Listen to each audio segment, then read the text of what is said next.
నేను ఇవాళ యాదృచ్ఛికంగా ఉదయం వేళ ఎందుకో పుస్తకాల బీరువా దగ్గర నించుని చంద్రశేఖర పరమాచార్య స్వామి వారి యొక్క పాదాలు కనపడుతున్నటువంటి ఒక పుస్తకం ఒకటి నా దగ్గర ఉంటే ఆ పుస్తకాన్ని తీసి యథాలాపంగా ఇలా అన్నాను. అంటే ప్రదోషవేళయందు శివనామమును చెప్పినటువంటి వాడు పొందేటటువంటి ఫలితమేమో వాక్కుల చేత చెప్పటము సాధ్యము కాదు. ప్రదోషవేళయందు చెప్పబడినటువంటి శివనామము యొక్క ఫలితమును చెప్పే ప్రయత్నమును కూడా చేయరాదు. ఎందుచేత అంటే అంత గొప్ప ఫలితం వస్తుంది కనుక. స్వయంగా చంద్రశేఖర పరమాచార్య స్వామి వారు చెప్పినటువంటి మాటలున్న పేజీ నాకు అలవోకగా కనబడితే నేను ఎంతో సంతోషించాను. ఫోన్లే నిన్ననే అనుకోకుండా నేను ఈ మాట అన్నాను. ప్రదోషవేళలో శివనామం చెప్పుకున్నటువంటి ఫలితం మనకి అనుభవంలోకి వచ్చిన తర్వాత తెలుస్తుంది దాని గొప్పతనం ఏమిటోనని. ఇవాళ మనకి యాదృచ్ఛికంగా ఇది గురువుల నోటి వెంట వచ్చిన మాటగా పుస్తకంలో కనపడింది. ఇది చాలా ఆనందదాయకమైన విషయము అని అనుకున్నాను. కనుక మనం ఇప్పుడు చక్కగా సంతోషంతో పూనికతో భక్తితో ప్రదోషవేళ కనుక ఆ శివాష్టోత్తరాన్ని చదివి తదనంతరము ప్రవచనాన్ని ప్రారంభం చేసుకుందాం.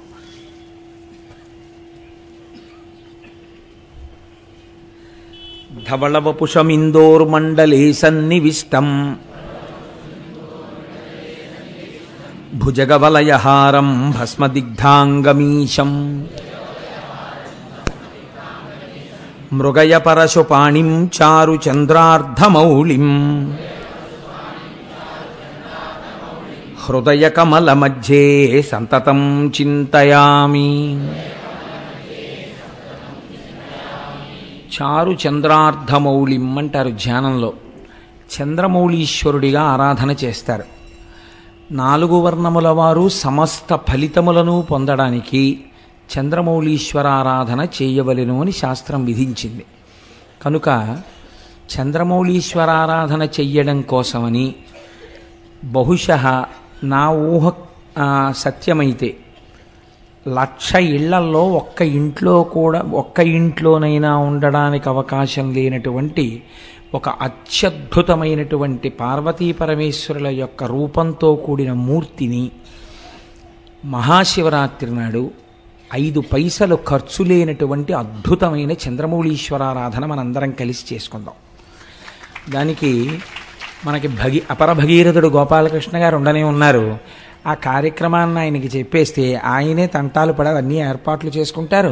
మనందరం హాయిగా కూర్చుని 5 పైసలు ఖర్చు లేకుండా అని నేను అనేశాను కాబట్టి ఇంకా దానికి ఏం ఉండదన్నమాట ఖర్చు. అలా చేసుకోవడం గోపాలకృష్ణ గారి బాధ్యత, ఇంకా మనకేం సంబంధం లేదు. ఆయనకి నా ఎందున్న గౌరవం అటువంటిది. ఇంత మాట వీడన్నాడు ధూర్తతనంగా ఆయన అనుకోరు, దాన్ని అమలు చేయడానికి ప్రయత్నిస్తారు. కాబట్టి మహాశివరాత్రి నాడు అటువంటి మూర్తికి మనం ఆరాధన చేద్దాం. చారు చంద్రార్ధమౌళిం హృదయకమలమధ్యే సంతతం చింతయామి. శివో మహేశ్వర శంభుః పినాకీ శశిశేఖరః వామదేవో విరూపాక్షః కపర్దీ నీలలోహితః శంకరః శూలపాణిశ్చ ఖట్వాంగీ విష్ణువల్లభః శపి విష్ణోంబికానాథః శ్రీకంఠో భక్తవత్సలః భవః సర్వస్త్రిలోకేశः శితికంఠः శివాప్రియః ఉగ్రః కపాలీ కామారీ అంధకాసురసూదనః గంగాధరో లలాటాక్షః కాలకాలః కృపానిధిః భీమః పరశుహస్తశ్చ మృగపాణిర్జటాధరః కైలాసవాసీ కవచీ కఠోరస్త్రిపురాంతకః వృషాంకో వృషభారూఢో భస్మోద్ధూళిత విగ్రహః సామప్రియః సర్వమయస్త్రయీమూర్తిరనీశ్వరః సర్వజ్ఞః పరమాత్మా చ సోమసూర్య అగ్నిలోచనః హవిర్యజ్ఞమయ సోమ పంచవక్త్ర సదాశివ విశ్వేశ్వరో వీరభద్రో గణనాథ ప్రజాపతి హిరణ్యరేతా దుర్ధర్షో గిరిశో గిరీశో నఘః భుజంగభూషణో భర్గో గిరిధన్వీ గిరిప్రియః కృత్తివాసాః పురారాతిర్భగవాన్ ప్రమదాధిపః మృత్యుంజయః సూక్ష్మతనుర్జగద్వ్యాపీ జగద్గురుః వ్యోమకేశో మహాసేన జనకశ్చారు విక్రమః రుద్రో భూతపతిస్థాణుర్రహిర్భూజ్ఞో దిగంబరః అష్టమూర్తిరనేకాత్మా సాత్వికः శుద్ధ విగ్రహः శాశ్వతః ఖండపరశుః అజః పాశ విమోచకः మృఢః పశుపతిర్దేవో మహాదేవో వ్యయో హరిః పూషదంతభిదవ్యగ్రో దక్షాద్ధర హరోహరః భగనేత్రభిదవ్యక్తః సహస్రాక్షః సహస్రపాత్ అపవర్గప్రదోనంతస్తారకః పరమేశ్వరః ఏవం శ్రీశంభుదేవస్య నామ్నామష్టోత్తరం శతం శ్రీశివాష్టోత్తరశతనామస్తోత్రం సమాప్తం.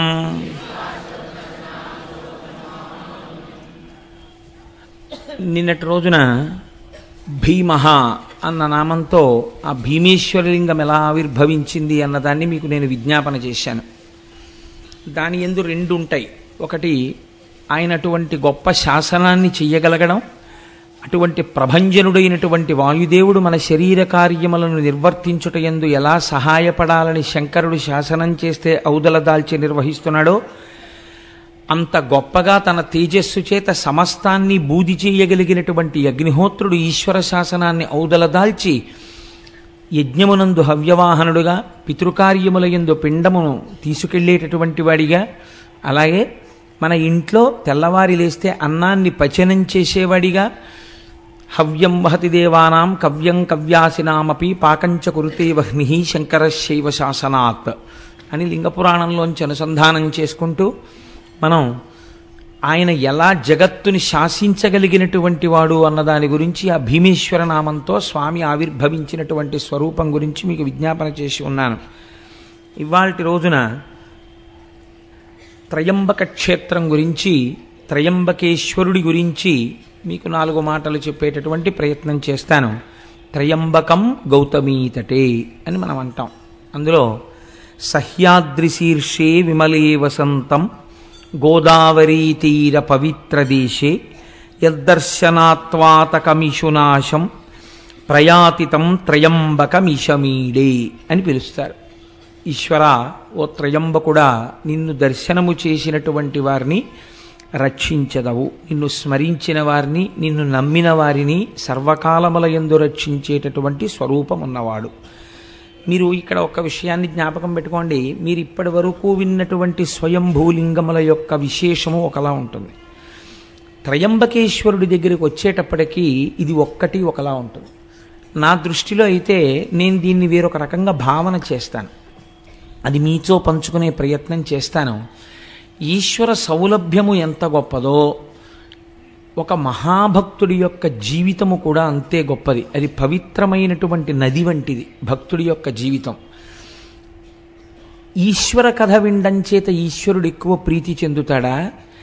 ఈశ్వరుణ్ణి నమ్ముకోవడం వల్ల నిరంతరము ఈశ్వరానుసంధానముగా జీవితం గడిపేటటువంటి ఒక పరమభక్తుడి యొక్క కథని వినడం వల్ల ఈశ్వరుడు ప్రీతి చెందుతాడా? అంటే ఈశ్వరుడు కేవలము భక్తుల యొక్క కథలు వినడము చేత మాత్రమే ద్విగుణీకృతమైనటువంటి ప్రేమని ఆవిష్కరిస్తాడు. పైగా మనం ఇవాళ వినేటటువంటిది కేవలం ఒక లింగము ఆవిర్భవించినటువంటి కథ కాదు. గౌతమ మహర్షి యొక్క జీవితాన్ని ఆయన యొక్క శీలాన్ని, ఆయన యొక్క గొప్పతనాన్ని మీరు ఒక్కసారి విహంగ వీక్షణంగా ఇందులో చూస్తారు. చూసినప్పుడు మీకు అసలు ఒక భక్తుని యొక్క జీవితము, ఒక మహాభక్తుని యొక్క చారిత్రము ఎలా ఉంటాయి అనేది మీకు బాగా అవగతమవుతుంది. మీరు చూడండి, ప్రపంచపటంలో ఉండేటటువంటి మిగిలిన దేశాలకి పేరు ప్రఖ్యాతులు ఏమైనా ఉండి ఉంటే దేనివల్ల వచ్చాయి? ఐశ్వర్యము చేత వచ్చి ఉండి ఉండవచ్చు, లేదా ఆ దేశాలలో ఉండేటటువంటి కొంతమంది విజ్ఞానులు కనిపెట్టిన కొన్ని విషయాల వల్ల వచ్చి ఉండవచ్చు. ఏదో ఈ రాకెట్ ప్రయోగించారు, లేకపోతే ఈ పెద్ద ల్యాబొరేటరీ ఉంది, లేకపోతే ఇక్కడ ఇలా బటన్ నొక్కితే ఇన్ని వేల కిలోమీటర్ల దూరంలో ఉండేటటువంటి ఒక దేశంలో ఉన్న లక్ష్యాన్ని ఛేదించగలిగినటువంటి క్షిపణి కనిపెట్టబడినదనేటటువంటి కీర్తి చేత ఆ దేశమునకు గౌరవం ఉండవచ్చు. కానీ భారతదేశం యొక్క పరిస్థితి పూర్తిగా భిన్నం. భారతదేశానికి గౌరవం దేనివల్ల అంటే భౌతికమైన సంపత్తి చేత భారతదేశము గౌరవింపబడలేదు. ఆ కోణంలో పరిశీలన చేస్తే అసలు భారతదేశం అంతటి ఐశ్వర్యవంతమైన దేశం మీకు ప్రపంచ పటంలో కనపడదు. ఒక్కొక్క మహారాజు గారిని చంపిన తరువాత ఒక్కొక్క కోటని కొన్ని నెలల పాటు దోచుకున్న ఐశ్వర్యం మిగిలిపోయింది. విజయనగర సామ్రాజ్య పతనం చదివితే కన్నుల నీరు కారుతుంది. 6 నెలలు దోచుకున్నారు విజయనగరం కోటని. అంత దోచుకున్నా ఇంకా ఎత్తుకెళ్ళడానికి ఐశ్వర్యం మిగిలింది.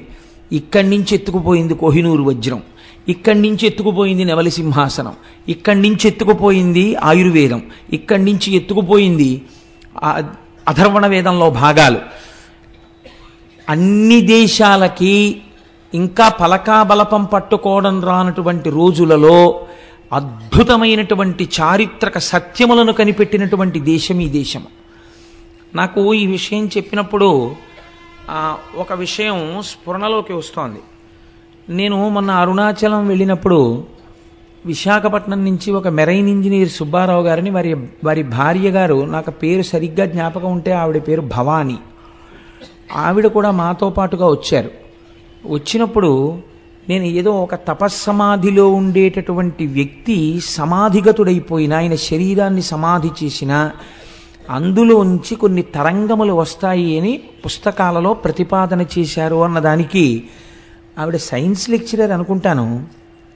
ఈ మధ్య కాలంలోనే దీని మీద ఒక పుస్తకం వచ్చింది కోటేశ్వరారు, ఇది పరమ సత్యం అండి, అది ఎలా వస్తుంది అన్న దాని గురించి ఆవిడ నాకు ఆ విజ్ఞాన శాస్త్రానికి సంబంధించినటువంటి భాషలో మాట్లాడారు. నేను నిజంగా మన వాళ్ళు ఎంత గొప్పవాళ్ళంటే ఆ తల్లి ఎంత జీర్ణం చేసుకున్నారో ఆవిడ అన్నారు. బహుశः మన దేశంలో పెద్దలు ఒక మాట చెప్తే ఇది ఇలాగే ఎందుకు పాటించాలి అని ధిక్కరించి అడగడం లేదేమోనండి. పూర్వం పెద్దలు చెప్పారంటే నమ్మడమే అని అనుకుని ఉంటారు. అందుకే దాన్ని కథలుగా చెప్పారు, శాసనాలుగా చెప్పారు తప్ప వివరణలు ఇవ్వలేదు. ఈ సూత్రాలనే ఇవాల్టి రోజున కొత్తగా కనిపెట్టబడినటువంటి విషయాలుగా విదేశాలలో చెప్పబడుతున్నాయి తప్ప ఇవి మన ఋషులు ఏనాడో దార్శనికులై చూసినవేనండి అన్నారు.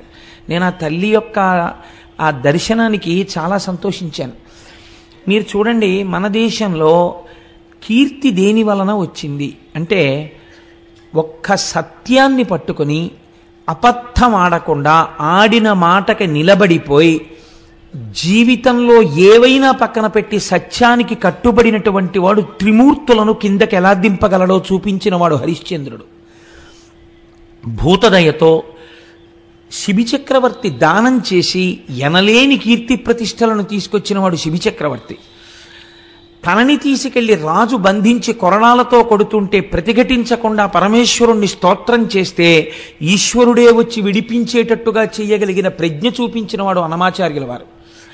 తన తలనే నరుకుతున్న శిష్యులు ప్రార్థన చేస్తే నరసింహావతారం వచ్చి శంకరాచార్యుల వారిని రక్షించినటువంటి కాపాలికుడి కథ కలిగినటువంటిది ఈ భరతభూమి.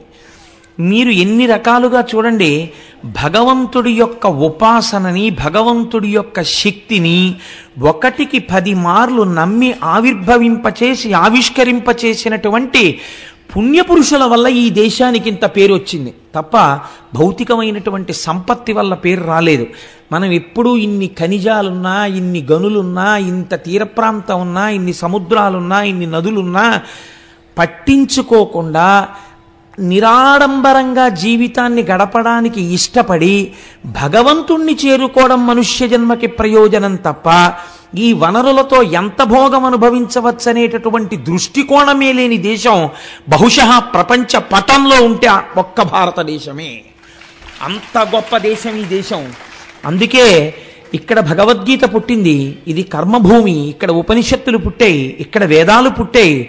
అంత క్రైస్తవ మతాధిపతి అయినటువంటి పోప్ జాన్ పాల్ II భారతదేశంలో విమానం ల్యాండ్ అయినప్పుడు ల్యాడర్ మించి మెట్లు కిందకి దిగి భరతమాత మీద కాలు పెట్టకుండా మోకాళ్ళ మీద వంగి ఈ దేశపు నేలని ముద్దు పెట్టుకొని భగవద్గీత పుట్టిన చోట, వేదాలు పుట్టిన చోట, ఉపనిషత్తులు పుట్టిన చోట లెక్క పెట్టడానికి వీలు లేనంత మంది మహాపురుషులు పుట్టి నాదోపాసనతో, వేదోపాసనతో, భక్త్యోపాసనతో, కర్మోపాసనతో ఈశ్వరుణ్ణి 1కి 10 మార్లు సాక్షాత్కరింపచేసినటువంటి భూమిని నా పాదంతో తాకడానికి నా మనసు ఒప్పలేదు, నాకు అర్హత లేదు, ముద్దాడి దిగుతున్నానని కాలు పెట్టాడు ఒక విదేశీ.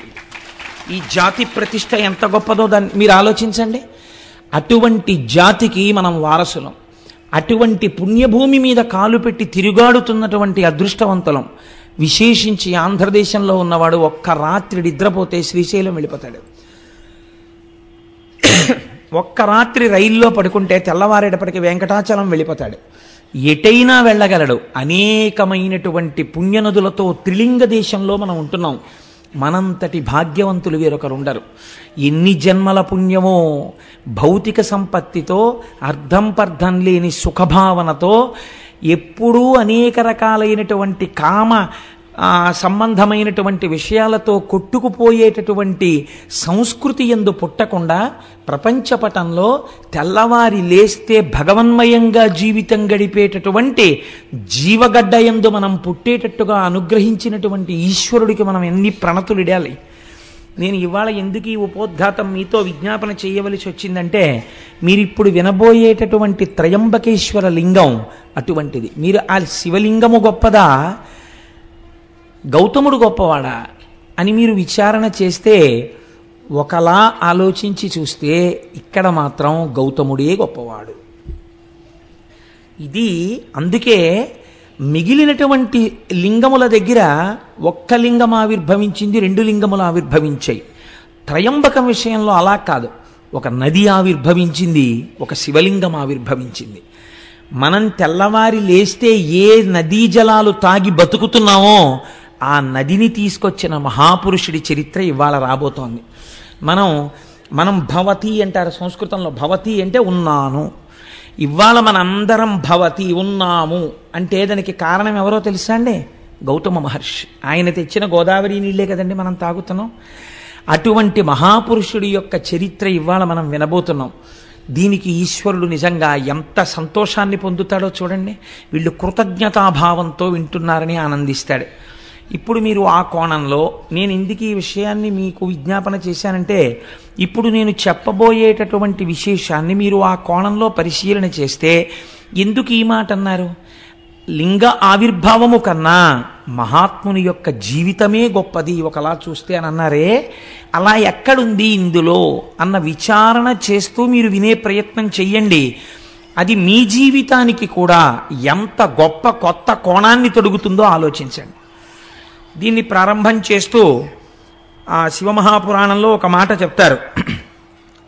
మునికులమందు గౌతముడమోఘ తపో విభవాజ్యుడై భృశంబనిశము శంభులింగనియ అనిశము శంభులింగ నియతార్చన సల్పుచు పత్నితో వసించను హరువొప్ప బ్రహ్మగిరి చేరువనొక్క వనస్థలంబునన్ అనువుగ శిష్యకోటి తన ఎండ పఠింపగ న్యాయశాస్త్రముల్. గౌతముడు చాలా గొప్ప మహర్షి. ఆయన గురించి ఎంత చెప్పినా తక్కువే. అటువంటి గౌతమ మహర్షి తన శిష్యులతో కలిసి ప్రతిరోజు శంభులింగారాధనమును చేస్తున్నాడు. ఆ లింగమునకు ఆయన ఏమని పేరెట్టుకున్నాడో చూడండి. శంభులింగాన్ని నేను ఆరాధన చేస్తున్నాను అన్నాడు. ఇది పూర్వకాలంలో మీరు ఒక 50 పేర్లు చూస్తే 51వ పేరు ఇది ఉండేది, శంభులింగం అని. అసలు ఈ పేరే కనుమరుగైపోయింది.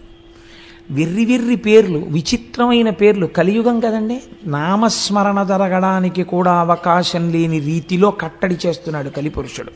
కాబట్టి ఇన్ని పిచ్చి పేర్లు, అర్థం ఉండదు అసలు ఆ పిచ్చికి. ఒక్కటి ఈశ్వర సంబంధంతో లేవు. అంత పిచ్చి పిచ్చి పేర్లన్నీ వచ్చేసాయి ఇవాళ రేపు. ఆయన తను ఆరాధన చేసిన లింగమునకు శంభులింగము అని పేరు పెట్టాడు. శంభులింగము అంటే మీకు నేను శంభుహు అన్న నామం దగ్గర వ్యాఖ్యానం చేసి ఉన్నాను.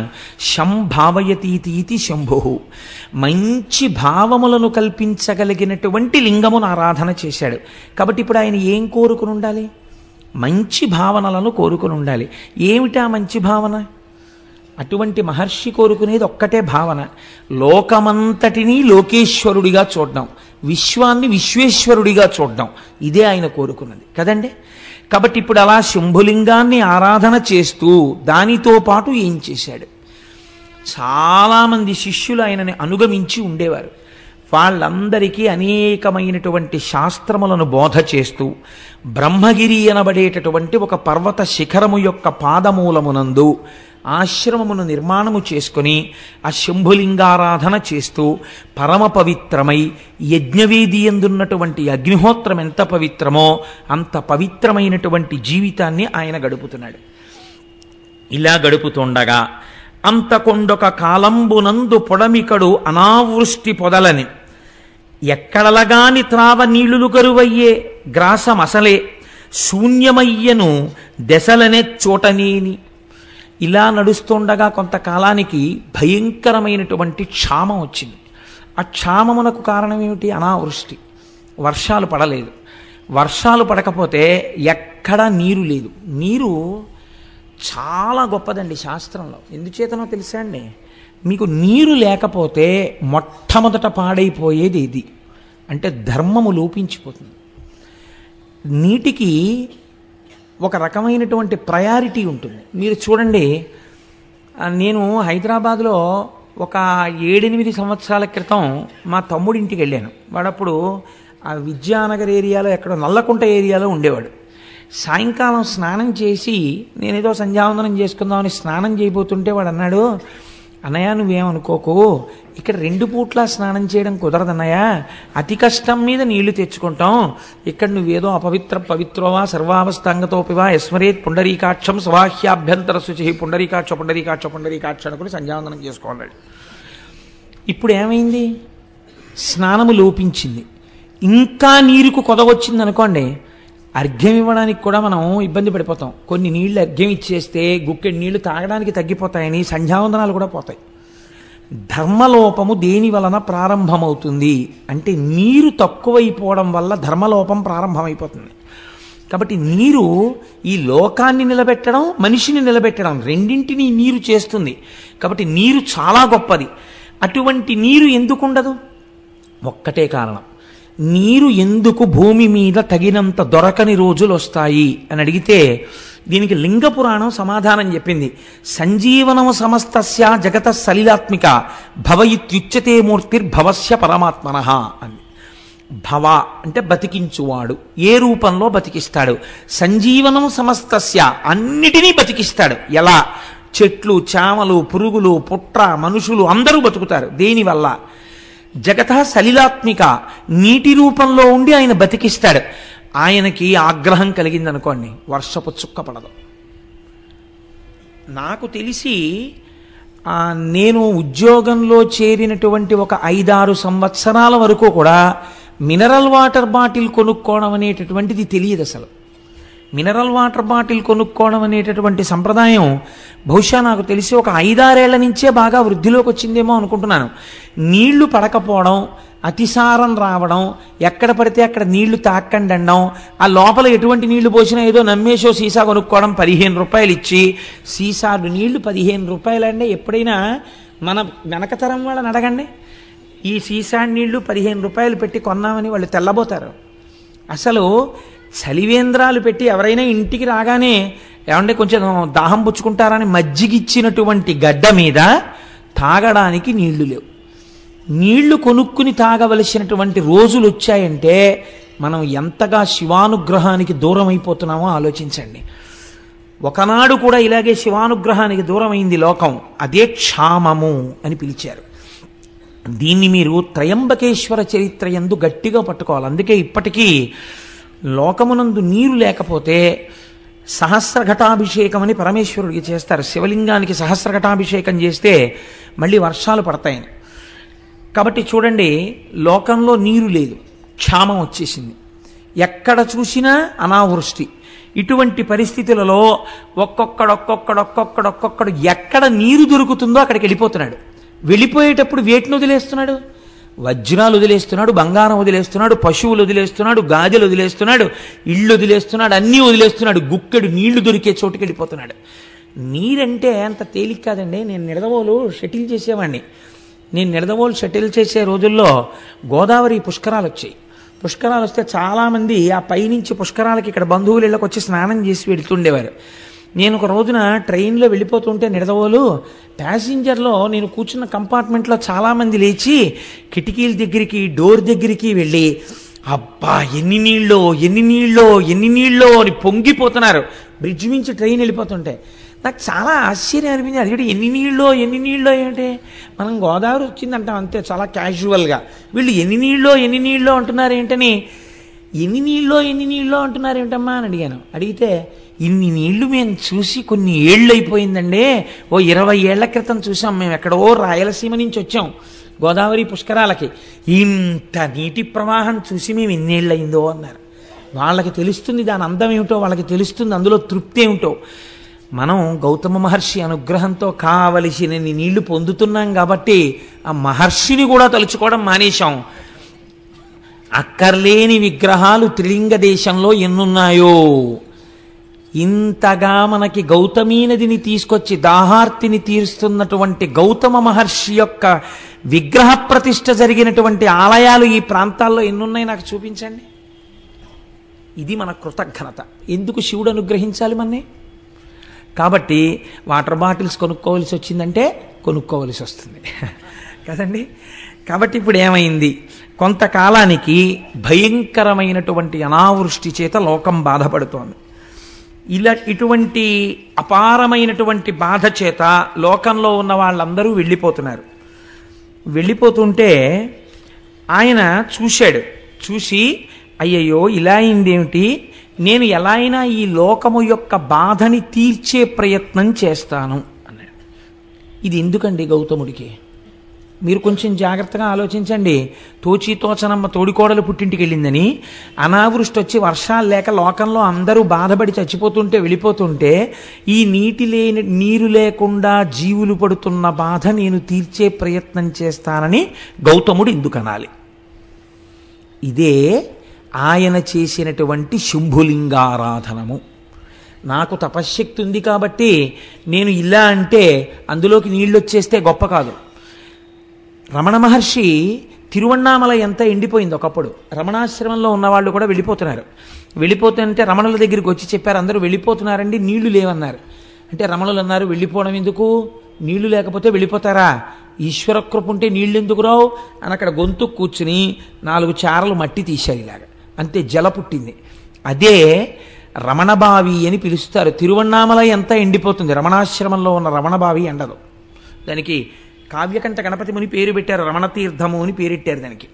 కాబట్టి మహాపురుషులు సృష్టించగలరు, వారి తపశ్శక్తి చేత వారు సంకల్పం చేస్తే వస్తుంది. గౌతమ మహర్షి తలుచుకుంటే రోజు ఓ కొండ నీళ్లు తేలేంటి, ఆదిశంకరాచార్యులు వారు తలుచుకుంటే పూర్ణానదినే అమ్మగారి స్నానానికి తీసుకొచ్చారే, అటువంటిది ఓ కొండ నీళ్లు ఆయన తన కోసం తెచ్చుకోలేరా?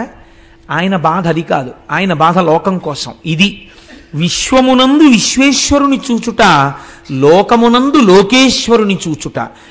తను పూజామందిరంలో కూర్చుని బాగా పూజ చేసేసి, అయ్య బాబోయ్ ఏమి పూజండి అనేటట్టుగా పూజ చేసి, నియుజ్యమానా సుగజా సుహస్తా సకేశ్చరా స్తోచ్చల పత్రహస్తా బభూవ దేవీ చకృతా సుహస్తా లక్ష్మీస్తథా పద్మిని పద్మహస్తా అంటారు సుందరకాండలో వాల్మీకి మహర్షి.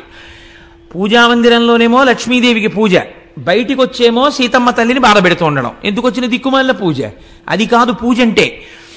తాను లోకమునందు ఒక భాగము, ఈ లోకము ఈశ్వర స్వరూపము కాబట్టి లోకము బాధపడితే ఇది ఈశ్వరుడి బాధ. కాబట్టి నేను లోకమును రక్షించాలి, అది నా పూజలో అంతర్భాగము అని ఆయన అనుకున్నాడు. ఇది ఆయన చేసినటువంటి శంభులింగారాధన.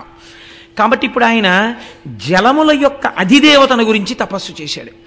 మీకు ఏ అవసరం వస్తే ఆ అవసరాన్ని తీర్చగలిగినటువంటి వారి దగ్గరికి వెళ్ళాలి. ఇంట్లో దొంగలు పడ్డారనుకోండి, ఫైర్ ఆఫీస్కి వెళ్ళకూడదు కదా, ఇల్లు అంటుకుంటే ఫైర్ ఆఫీస్కి వెళ్ళాలి. అదేంటంటే మా దగ్గరికి వచ్చారంటే మీరు ఖాళీగా ఉన్నారని వచ్చామంటే అంటే వాళ్ళు ఏం చేస్తారు? ఇంట్లో దొంగలు పడితే పోలీస్ ఆఫీస్కి వెళ్ళాలి.